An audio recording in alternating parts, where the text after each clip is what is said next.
열왕기하 18장 1절에서 12절입니다.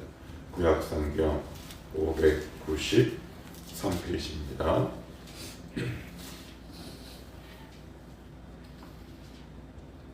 18장 1절에서 12절입니다. 593페이지.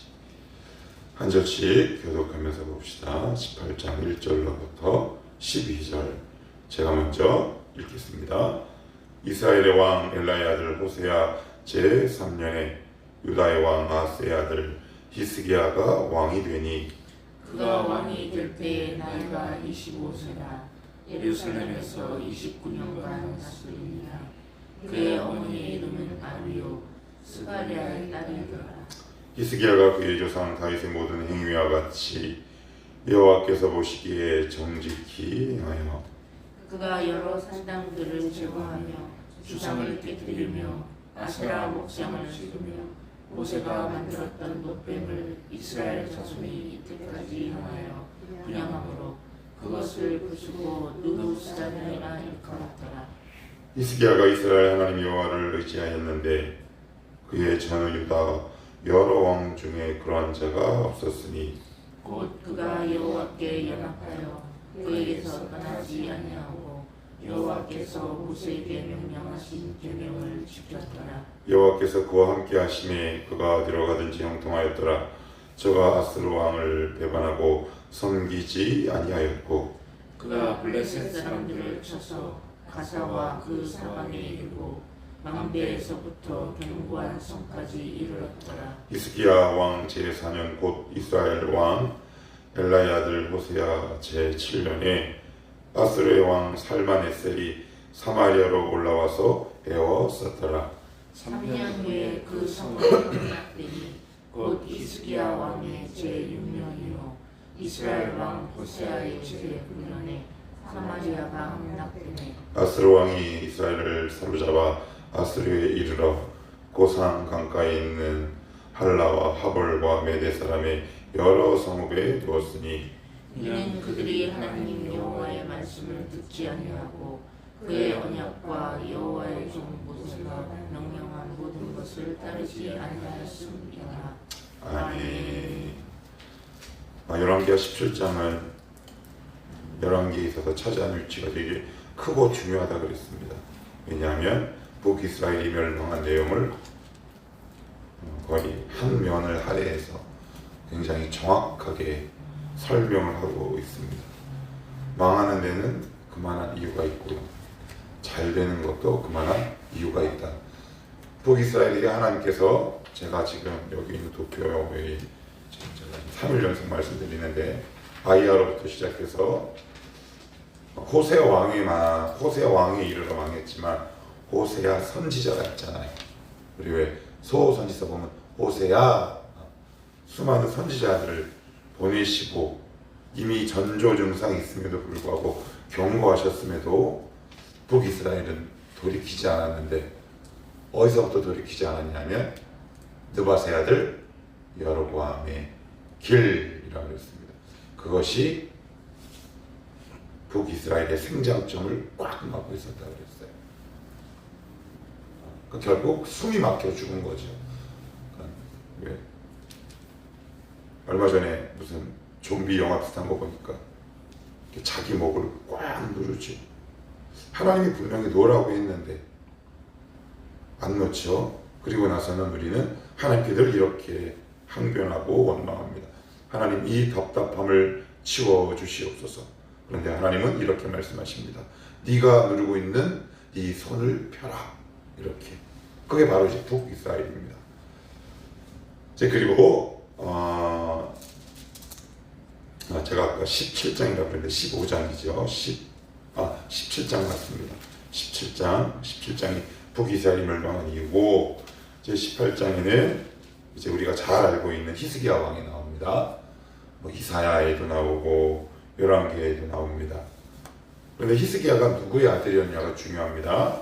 1절에 보시면 호세아 제3년에 유다 왕 누구의 아들이요? 아하스. 유다 왕이 총 시드기야 때 멸망합니다. 22대까지 이제 이르게 되는데 이 22명의 왕 중에 가장 악한 왕이라고 정평이 나 있습니다. 가장 악한 왕 2명이 누구냐? 바로 아하스와 므낫세입니다. 그런데 거기서 누가 나왔습니까? 히스기야. 그래서 우리가 잘 모르지만 다윗은 알잖아요. 히스기야 들어본 적 있잖아요. 그죠?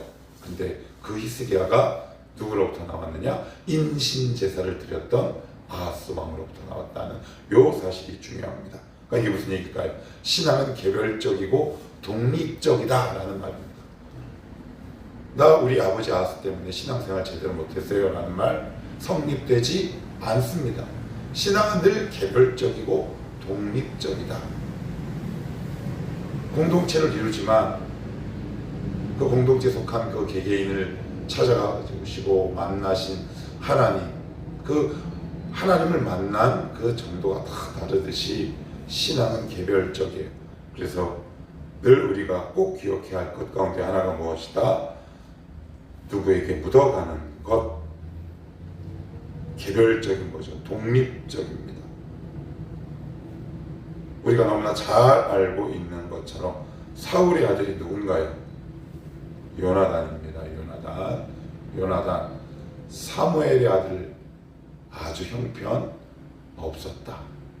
그러니까 신앙은 개별적인 동시에 독립적이다. 누구 때문에 신앙생활 잘하고 누구 때문에 신앙생활 못한다 라는 말은 하나님 앞에서 성립되지 않아요. 제가 예전에 이런 비유 들었잖아요. 하나님, 저 이 목회자 때문에 신앙생활 못했습니다. 그랬을 때 하나님이 말씀을 통해 저의 죄를 꼭 집어 이렇게 지적하셨어요. 너는 그것은 빌미요 핑계일 뿐 그 목회자를 핑계를 들어 너의 신앙 못하는 것을 방어하려는 것 아니냐? 야, 우리 하나님 예리하시죠? 말씀은 예리합니다. 근데 그 말씀 앞에 제가 네 이렇게 대답했습니다. 네. 그래서 신앙은 개별적이고 독립적이다. 자, 그 다음에 보시면 3절에 이렇게 계속 적고 있습니다. 히스기야가 그의 조상 다윗의 모든 행위와 같이 여호와께서 보시기에 정직하게 행하여 4절 한번 봅니다. 시작. 그가 여러 산당들을 제거하며 주상을 깨뜨리며 아세라 목상을 찍으며 모세가 만들었던 놋뱀을 이스라엘 자손이 이때까지 행하여 분양함으로 그것을 부수고 누산이라 일컬었더라. 여기 보시면 처음 보는 단어가 등장해요. 모세가 만들었던 놋뱀. 모세가 만들었던 놋뱀. 그런데 여기서 처음 등장하는 말이에요. 그럼 이게 진짜 모세가 만들었던 놋뱀이냐? 아니에요.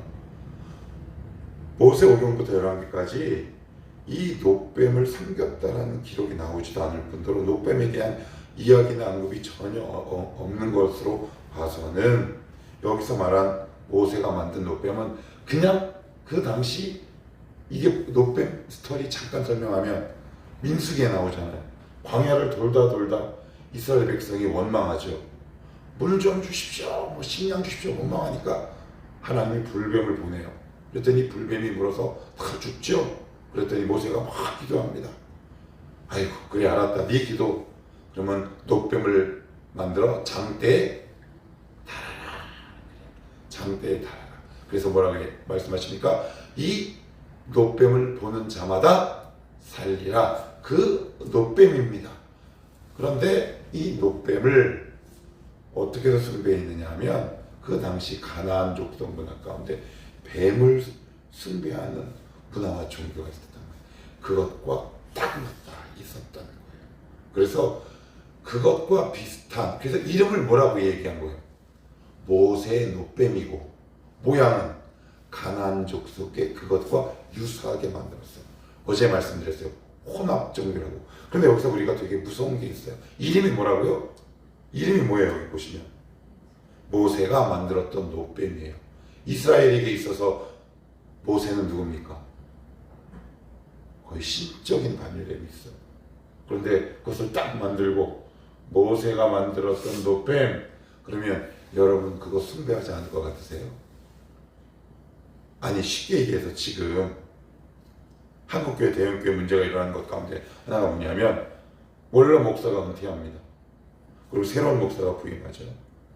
그러면 그 사이에 어떤 이야기가 있냐면 원로 목사님이 말씀하셨는데 그럼 새로운 목사는 꼼짝 못합니다. 아니 현대에서도 이런 일이 일어나는 판에 이게 저같이 2800년 전에 그들이 문명화됐겠습니까? 종교적인 민족인데 그런데 어느 날 누가 노뱀을 비슷하게 만들어가지고 모세가 만들었던 노뱀 그러면 고개를 탁 숙이지 않겠습니까? 여기서 중요한 게 있습니다. 습관이 계속되면 관습이 되고요. 관습이 이어지면 문화가 됩니다. 그런데 문화에서 한 걸음 더 나가면 종교가 돼요. 이게 되게 중요해요. 어느 한 공동체든지 가정이든 개인이든 이 과정이 되게 중요해요. 저는 되게 이런 꿈이 있어요. 우리 교회가 좋은 문화를 만들었으면 좋겠어요. 그런데 이 처음부터 잘못된 문화를 심어 놓으면 그것이 종교의 반열에 올라갑니다. 그러면 그거 못 끌고 내려옵니다. 오래된 교회일수록 왜 개혁하기가 힘듭니까? 관습, 문화, 결국 어느 자리까지 간 겁니까? 종교의 자리까지 간 겁니다. 이거 여러분 개혁하고 갱신하는 데 쉽겠습니까? 종교의 반열에 올라간 그 무엇은 갱신하기 거의 불가능합니다. 그런데 그것을 깼다. 그러면 그 깬 힘이 어디서 나왔을까? 이게 과연 깰 수 있나요? 여러분 어렵습니다. 어려워요. 이게 보기보다 그래서 요즘은 제가 그런 말씀 안 드리는데 제가 한 몇 달 전에 그 말씀 드렸죠. 자리 바꿔 앉으십시오. 주일에. 요즘은 이제 바꿔 앉아 그랬더니 이제 막 그 일찍 온 사람도 막 자리가 그래서 그 말은 안 하는데 뭐 자기가 그렇고요. 뭐 교회 안에 그런 어떤 소소한 종교적 모습을 띈 미신 같은 행태들이 굉장히 많이 있습니다. 있습니까? 없습니까? 굉장히 많습니다. 그 이제 종교의 자리까지 반열에까지 올라가게 된 거죠. 그런데 그러면 그 희세가 그것을 어떻게 깨고 부수고 갱신했냐는 말이에요. 그 답이 바로 6절에 있습니다. 6절 같이 한번 봅시다. 5절 6절 시작. 히스기야가 이스라엘 하나님 여호와를 의지하였는데 그의 자손 유다 여러 왕 중에 그러한 자가 없었으니 곧 그가 여호와께 연합하여 그에게서 떠나지 아니하고 여호와께서 모세에게 명령하신 계명을 지켰더라. 여기서 중요한 단어가 있지만 저는 딱 한 단어만 꼽으라면 이 단어를 꼽고 싶습니다. 연합입니다. 연합입니다. 이게 어떤 단어냐면 창세기에 나온 단어인데 남자가 그 부모를 떠나 그 아내와 연합 그 단어입니다. 무슨 얘기냐? 이런 거예요. 순간 접촉제를 가지고 딱 붙여놓는 겁니다. 주님과 딱 밀착되어 있는 거예요. 인간의 힘으로 이런 용기가 어디 나올 수 있겠습니까? 여러분 이 거룩한 용기는 하나님께로부터 나옵니다. 하나님이 주신 용기가 없으면 오늘 제가 지은 설교 제목처럼 이건 어떻게 보면 신성불가침입니다. 그 누구도 개입하기 어려운 거라고요. 모세가 만들었던 놋뱀. 아세라 목상은 이거 모세의 율법에도 반해. 그런데 모세가 만들었던 놋뱀은 눈에 잘 보이지도 않고 이미 신성불가침의 영역에 자리 잡은 터라 그것을 부수기는 거의 불가능에 가까울 겁니다. 그러면 여기서 중요한 게 있죠. 하나님과 친밀해질 때 용기가 생깁니다. 여러분들이 그걸 경험하실 수 있기를 원합니다. 하나님과 친밀할 때 무엇을 갱신해야 할지 보이게 되는 거죠. 지혜도 아울러 생깁니다. 위로부터 끊임없이 새로운 공기가 주입되는 거죠. 가쁜 숨을 쉬며 살아가는 인생이 아니라 넉넉한 호흡을 하며 살아가는 사람입니다. 주인과 연합하고 밀착한다라는 말은 무슨 의미겠습니까? 내 숨이 여유가 있다라는 말이거든요. 왜 우리가 등산할 때 호흡이 가쁘잖아요. 왜 가빠요? 숨이 딸리는 거예요. 그러면 주님과 밀착하며 말씀을 듣게 되면 정말 주님과 깊은 기도 가운데 나아가거든요. 나게 되면 내 숨이 여유가 생겨요. 우리가 누군가를 위해 중보기도 한다는 말은 나의 남은 숨을 놓아주는 거잖아요. 나누어주는 거 아니겠습니까? 근데 기도 안 하게 되면 숨이 딸리잖아요. 그러니 누군가를 위해서 기도할 마음의 여력과 여지가 생기냐는 말이에요. 밀착, 연합을 통해 호흡이 깊어지고 그리고 용기가 생기며 무엇을 개혁하고 갱신해야 할지 눈에 보입니다. 역시 마찬가지예요. 내 안에 종교의 이름으로 여전히 켜켜이 쌓여버린 우상과 같은 것들이 말씀과 기도를 통해 발각돼요. 저는 이 표현을 쓰고 싶어요. 발각됩니다. 저는 참 많이 경험합니다. 아, 이거 하나님 앞에 내가 잘못된 행동이었구나. 그게 주님과 밀착할 때 보입니다. 그러니까 이 말은 다른 말로 무슨 의미겠습니까? 날마다 히스기야가 주님과 밀착 연합함으로 말씀과 기도로 자기 자신이 끊임없이 갱신되었다는 또 다른 표현 아니겠습니까? 자기 자신을 갱신하지 않고 어떻게 환경을 갱신합니까? 불가능합니다. 자, 그리고 나서는 또 어떤 일이 일어나는지 아십니까? 7절 후반절에 보시면 아스루 왕을 배반하고 섬기지 아니하였고, 이게 배반이라고 그러니까 조금 표현이 그런데 좀 더 정확한 의미는 이런 의미예요. 조공을 들이든 것을 끊었다 라는 뜻입니다. 그러니까 조공을, 그러니까 석국에 위치해서 자주 독립국가로 선포를 한 거죠. 그런데 아스루가 어떤 나라입니까? 북이스라엘을 멸망시킨 고대 근동의 그 당시 초강대국이었단 말이에요. 여러분 혹시 지도 한번 보신 적 있나요? 남유다가 얼마나 조그만가? 굉장히 조그맣니다. 그런데 종교개혁을 일으키고 아스루로부터 독립을 선포합니다. 그 모든 힘이 어디서부터 나왔겠습니까? 그래서 성경은 이렇게 얘기합니다. 7절 여호와께서 그와 함께 계심에 그가 어디로 가든지 형통하였더라. 그래요. 우리가 그렇게 좋아하는 단어입니다. 하나님 좀 잘 되게 해주십시오. 하나님 우리 자녀들 잘 되기를 원합니다. 우리 집안도 좀 잘 되었으면 좋겠습니다. 형통의 출발은 연합이죠. 형통의 시작은 주님과 밀착한 관계에 있습니다. 그렇지 않고 형통하는 건 다 무너집니다. 그것은 우리에게 독이 될 뿐이지요. 예. 여호와께서 그와 함께 계시니 그가 어디로 가든지 형통하였더라. 형통의 출발은 하나님입니다. 아멘입니다. 잘 되는 모든 것의 그 시작점은 우리 주님이 계시죠. 히스기야는 주님과 착 밀착함으로 아수르에게 바치던 조공을 끊어버렸고요.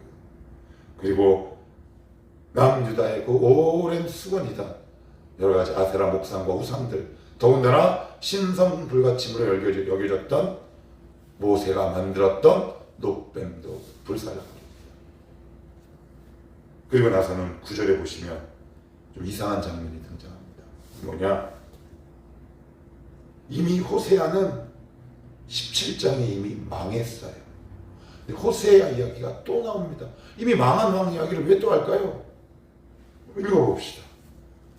10절 3년 후에 그 성읍이 함락된, 여기서 그 성읍은 북이스라엘입니다. 사마리아는 북이스라엘의 수도잖아요. 그 성읍이 함락되니 곧 히스기야 왕의 제6년이요 이스라엘 왕 호세아의 제9년에 사마리아가 함락되었다. 그러니까 지금 이게 비교하는 겁니다. 뭘 비교해요? 반면교사랑 전면교사를 하는 거예요. 쉽게 얘기하면 본받지 말아야 할 놈, 본받아야 할 사람을 하나님이 이 같은 문장에 이어서 이렇게 배열하고 계신 겁니다. 너희들 과연 누구를 닮겠으며 너희는 혹시 이 둘 중에 누구더냐? 우리에게 묻고 있는 겁니다. 우리는 대답할 수 있어야 합니다. 하나님, 제가 호세아 되지 않게 하옵소서. 하나님, 저 주님과 오늘도 밀착한 삶을 살기를 원합니다. 저 정말 성경에서 말하고 있는 복을 누리며 살고 싶습니다. 호세아와 같은 인생으로 나의 인생을 허비하지 않게 하옵소서. 그러니까 지금 화면에 요즘 무슨 PIP 분할 화면이라서 여러분 TV 보면은 한 화면 안에 2개 화면이 뜨는 TV들이 대부분이란 말이에요. 분할 화면으로 탁 띄워주는 거예요. 자 봐라, 영화를 보는데 갑자기 화면이 2개로 탁 나눠. 한쪽은 와 승리하는 장면, 한쪽은 망하는 장면이. 너희들 어떤 것을 보고 있느냐? 너희는 이 2 화면 가운데 어느 화면에 속한 주인공이느냐? 우리에게 지금 묻고 있는 겁니다. 그 출발은 갱신, 개혁 아니요. 개혁과 갱신, 형통의 출발은 하나님이다. 그죠? 하나님과 밀착, 친밀히 지내십시오. 하나님과 친하게 지내십시오.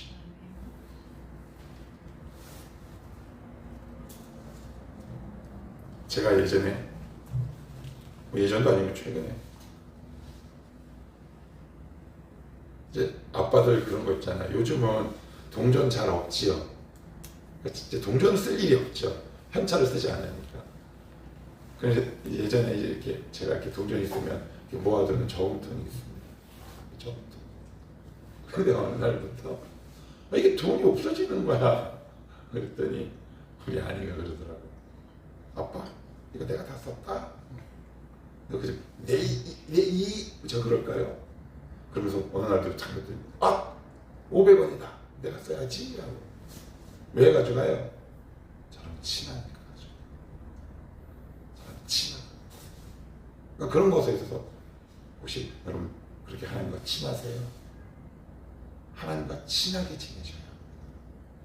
그래야 두려움이 사라집니다. 그래야 형통합니다. 그래야 나 자신을 개혁하고 갱신해낼 수 있습니다. 그래야 주변 환경에 물들었습니까? 물리쳤습니까? 물리쳤죠. 그게 개혁입니다. 기도합시다.